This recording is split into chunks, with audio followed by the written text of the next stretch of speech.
So let's finish up Unit 5 with our second set of slides. So, binary ionic compounds. How do we write the formula for a binary ionic compound? We're going to start with just the representative elements and not the transition metals yet. We'll get to those in a little while. So, as we said, a binary ionic compound is formed when a metal loses an electron to become positive and a nonmetal gains an electron to become negative. And then when we put them together, the metal is listed first and then the nonmetal. But here's the key. The formula for a binary ionic compound has to have the smallest number of each ion that, when combined together, will provide equal numbers of positive and negative electrical charges. In other words, the charges have to be balanced. The positive charge, the total positive charge, has to equal the total negative charge. This video is a good introductory video, but you might want to wait and watch it after we've gone through the rest of these slides. All right, so here is an example. We know that sodium is from group 1A, and so it will form a sodium ion Na+. We also know that fluorine, which is in group 7A, will form a -1 ion. So, if we put together the sodium ion and the fluoride ion, we'll get to naming in a little bit, fluorine ion, the sodium and the fluorine go together. Since it's a +1 and a -1, they are equal charges, and so they can cancel each other out, and so sodium and fluorine will combine in a 1-to-1 ratio, NaF. So here's what I'm saying. The total positive charges, in this case 1, equals the total negative charges, again in this case 1. This video, same thing, you might want to watch it after a little while. He goes through another method which I'm going to introduce on the next slide, so you might want to wait and look at these YouTube videos after you're done this. Okay, so in one of the videos, the one just before, he uses what's called the 5-step crossover method. In some ways, it might be a little bit more than you need to do, but especially if you're having a hard time, this might be the best way to go through how to put your compound together. So, first identify the metal and the nonmetal. Notice that if you don't have one of each, then it's not an ionic compound, and so this method of naming, or this method of putting them together, won't work. So this is just for ionic compounds. But let's look at the steps. Write the symbol of the elements, write their charges, then cross the charges over from top to bottom, in other words, from the top of one to the bottom of the other. Then remove the charges, and then simplify your numbers, and if there are any ones, you just remove them because ones are assumed. So here in this case, you see an Na and an F. We put the charges, Na +1, F -1. Then we cross the charges over, so the -1 goes down on the bottom of sodium and down at the bottom of fluorine, and then take away the charges. So that means we need one Na and one AF. One F, but we don't write the ones, and so when you push the elements together, you get NaF. It's a 1-to-1 ratio. So now let's look at sodium and sulfur. Sodium, the metal, is in group 1A, so it's a +1, and sulfur is a -2. So write the symbols, write their charges, cross over the charges, remove the charges, so we have Na2S1. You can simplify it. In this case, Na2S1 is already as simple as it can be, but remove the ones, and so the resulting formula is Na2S. If you look in the little box down here, you might notice this is sort of another way of thinking about it. Since each sodium loses 1 electron, and since sulfur needs to gain 2 electrons, then the only way that can happen is if we have 2 sodiums giving up 2 electrons to give to the sulfur. It doesn't literally happen like this every time, but because sodium is a +1 and sulfur is a -2, we have to have that ratio of 2 sodiums to 1 sulfur.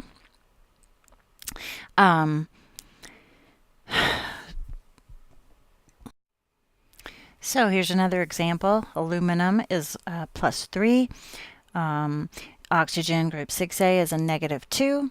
So write the symbols, write the charges, crisscross the symbols, and remove the charges. And we have Al2O3. You might at first think, whew, that's tough. How do we know how we can get a +3 and a -2 to balance out? Well, what we're doing actually is finding a least common multiple. So if you don't like the crisscross method, you can do it that way. You can think, how can I get, what's the least common multiple of 3 and 2? Well, it's 6. So I need to have a +6 charge, which means I need 2 aluminums. I need to have a -6 charge, so I need 3 oxygens. So, but the crisscross method always works. And so as long as you reduce it down, you're fine. All right, magnesium and oxygen. Here's an example where we have to reduce it down. Since Mg is a +2 and O is a -2, crisscross them, remove the charges, and now we have Mg2O2. But we want the simplest form, so it would just be MgO. Remove the ones, MgO. Okay, now you might want to go back and look at some of those other videos if you want to take a break before you go on to polyatomic ions, because we're about to make things just a little bit more complicated. So we're adding a little twist. A polyatomic ion, poly of course means many, and atom, atomic atoms. So polyatomic ions are groups of atoms, and we haven't talked about covalent bonding yet, but these groups have to be bonded some way, so they're actually bonded covalently, so we'll talk a little bit more about that in the next unit. But for right now, just think of them as groups of atoms that are together have gained or lost electrons as a total group. The ions act as a unit. They don't break apart. They always stay together, and they have a particular charge. So here is a number of polyatomic ions. They're very common and common ones. We see them a lot. You should for sure learn the very common ones by heart. I would know what their name is, what their formula is, and what their charge is, because you will see them over and over and over again. And these, of course, you can't predict the charges, you just have to learn them. I might recommend flashcards, or doing a sort of like you do another language, just kind of practice. Now you should be familiar with the common ones as well, although I won't put them on a test without at least give you these. But the very common ones are fair game to put on a test without giving them to you. Of course, you can always put them on your index card if you want to, but I promise you the quicker you learn these, the better off you'll be for actually the rest of the semester almost. All right, so how do we write formulas that have polyatomic ions? Well, the rules are the same. We just have we have our positive charge, we have our negative charge, and they have to balance. Again, the metal is always first.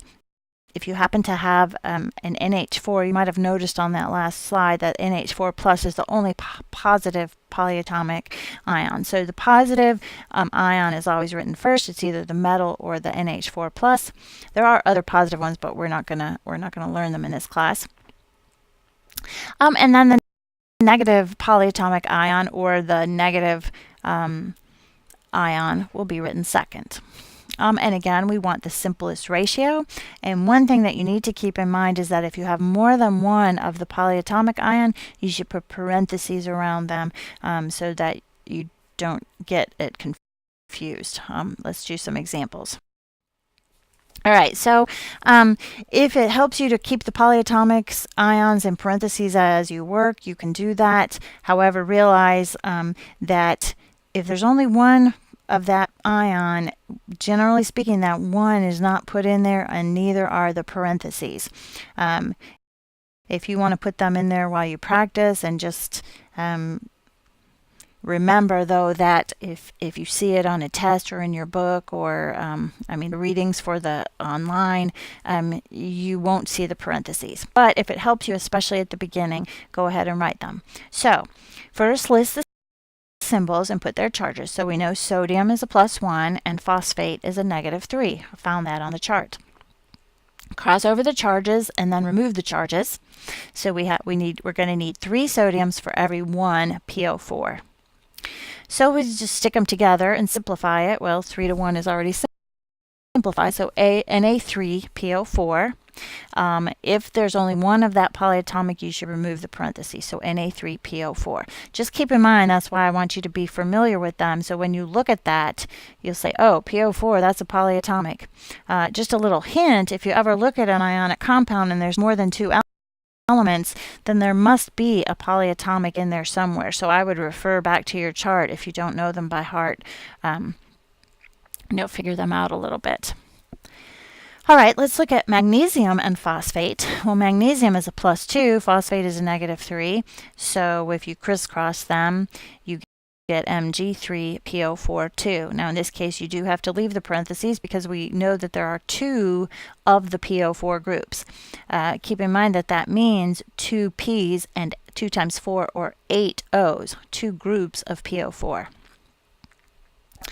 Okay, if we look at ammonium and nitrate, now these are 2 polyatomics.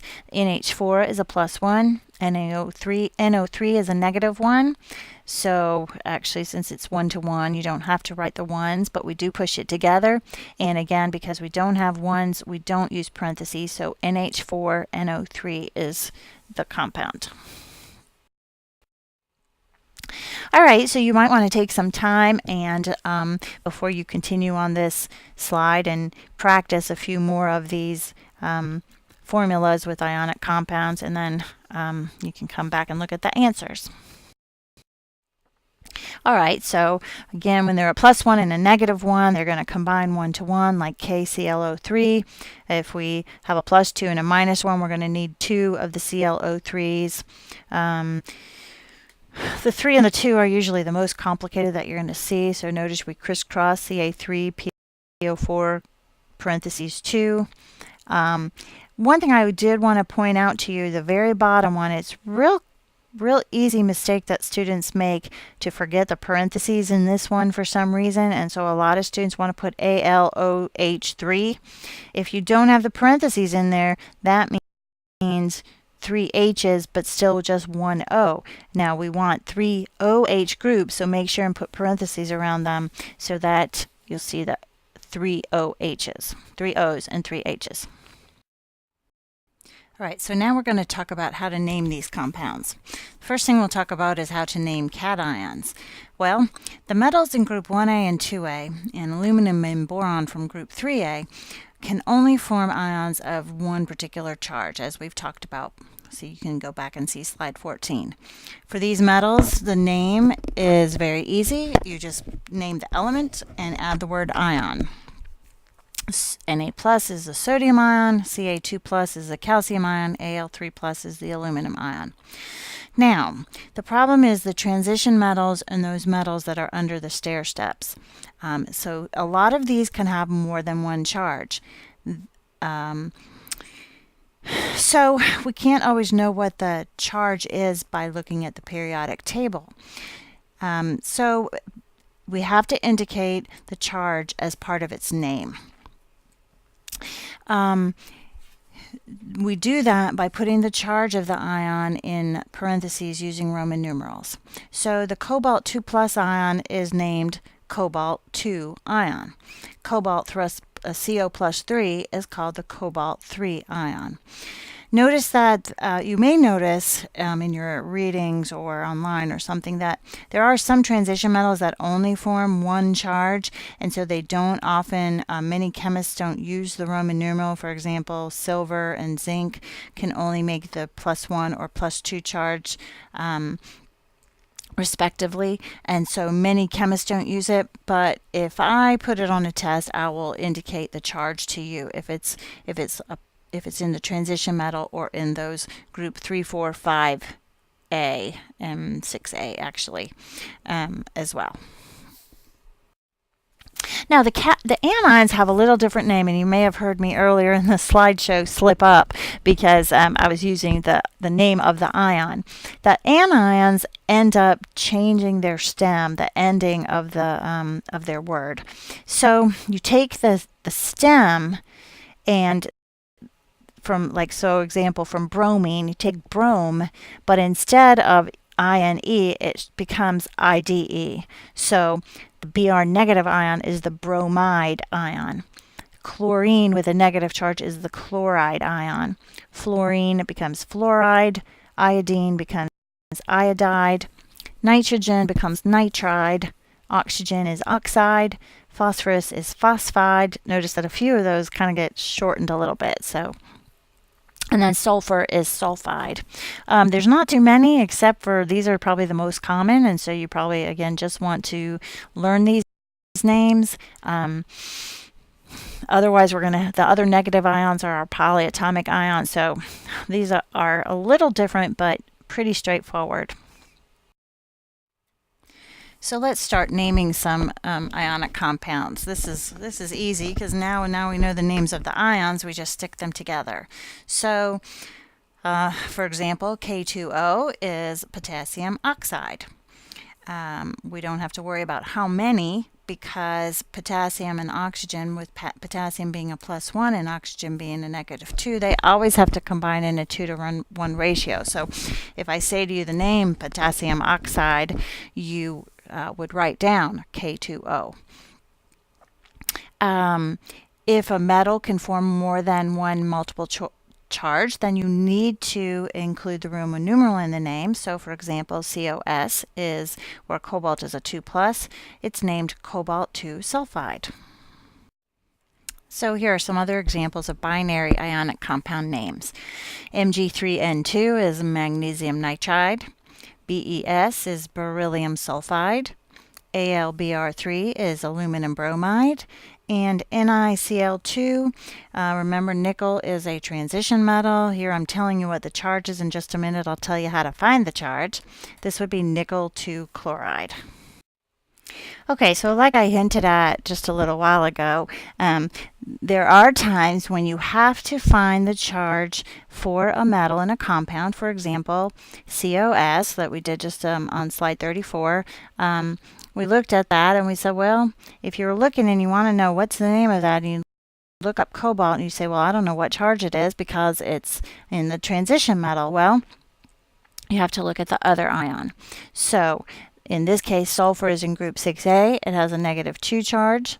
So in order to balance it, the CO has to be a +2. And again, this is the other one that I talked about just on 2 slides ago. Again, NiCl2, because Cl is a -1 charge, and there are 2 of them. That means the overall negative charge is -2. So that, and there's only 1 nickel, so the nickel has to be a +2 in order to balance it. So this is nickel 2 chloride. All right, let's look at one more example. This one is about as complicated as it can be. What is the name of CO2O3? Well, we've seen that O, it's in group 6, is a -2 charge. But this time there's 3 of them. So that means overall the negative charge is -6. Now to keep the charges balanced, that means that the total positive charge has to be +6. But keep in mind there's 2 cobalts, so each one of them has to be a +3 charge. So this is cobalt 3 oxide. Okay, another way some of you might see, oh, well, you're just uncrisscrossing it. So remember that when we put the compound together with the ions, we crisscrossed it. You can often just uncrisscross it. Now, there is one little problem. If, say, you were uncrisscrossing MgO, Mg is a +2, O is a -2, so you wouldn't necessarily know what the charge is, or like the one that we saw in the previous slide, the COS. You can't really uncrisscross it because it's not a +1 and a -1, it's a +2 and a -2. So you do have to be careful and look up the charges if you don't know. But often you can just uncrisscross the ion to find out what the charge is. So again, if you're naming compounds, when you look at the metal before you decide if you're done with the name, check and see, is that on the is it in the transition metal area, or is it a metal in group 3A, 4A, 5A under the stair steps? Then make sure and include the Roman numeral in the name. So let's look at a few more examples. Again, CrBr2. Since Br is a -1 and there's two of them, that means that we have a total of -2 charge. So chromium has to be a +2 to balance it. Again, remember we can't just look up chromium because it's in the transition metal, so we can't predict its charge by just looking at at the ion. But it would be chromium 2 bromide. If there are three bromines, in the next case, Br3 would be a -3, and so Cr has to be a +3, so that would be chromium 3 bromide. PbO, since oxygen is in group 6A, it has a -2 charge, and Pb then must be a +2. Here's another example. We can't just quite uncrisscross it because O is a -2 and Pb has to be a +2. For PbO2, since oxygen is a -2, but there are two of them, that means it's an -2 charge. Since there's only P, it has a and so it will be lead 4 oxide.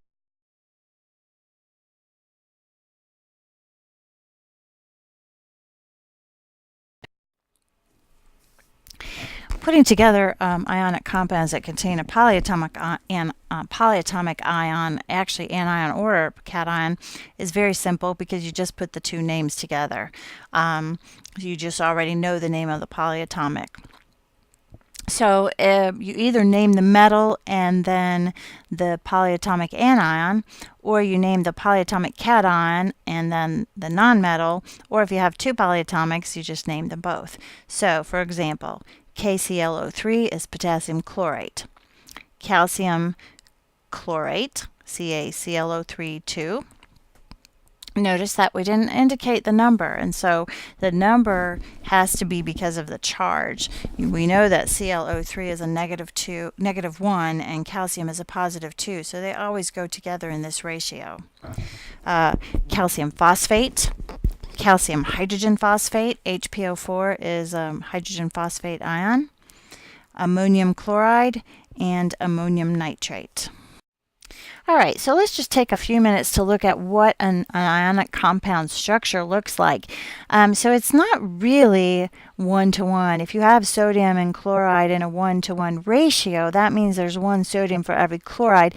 But because sodium is positive and chloride is negative, they don't just attract one or the other, they'll attract a bunch of them. So the sodium, as you can see, are the blue dots.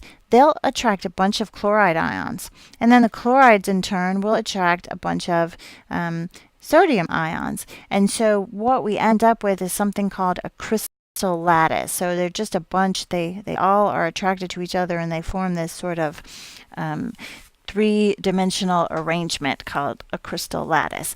If you've ever looked closely at a salt crystal, which I've shown you a picture here, you can actually see that cubic structure. Now, not every salt is exactly a cubic structure. There's all different types of shapes that we can have, but they're all formed because of the ratio of the ions for each other. So chloride and ion makes a nice straight cube because it's 1-to-1.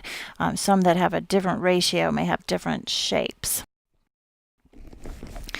So some properties of ionic compounds. As I said just a minute ago, ionic compounds are usually crystalline solids. They may not be squares or cubes, but they do have a regular crystalline shape rather than an amorphous shape. An amorphous shape would be something like glass that doesn't have any clear structure. Different ions, as I said just a minute ago, have different charges. They also have different sizes. They form in different ratios, and so they pack together differently, and so they make different patterns. So here you can see the tourmaline quartz has a hexagonal shape, and this green copper mineral has a triangular shape. Some other properties of ionic compounds. They also tend to have very high melting points. This is because their attractions are so strong. So the ions are held very rigidly together and they can't move about, and it takes a lot of energy to pull them apart. Ionic compounds tend to be hard and brittle. Of course, again, because of the strong attractions, they're hard. Because they're ionic bonds, they often break along the edges of bonds, and so if they often shatter if they're struck, or break along the bonds, giving straight edges.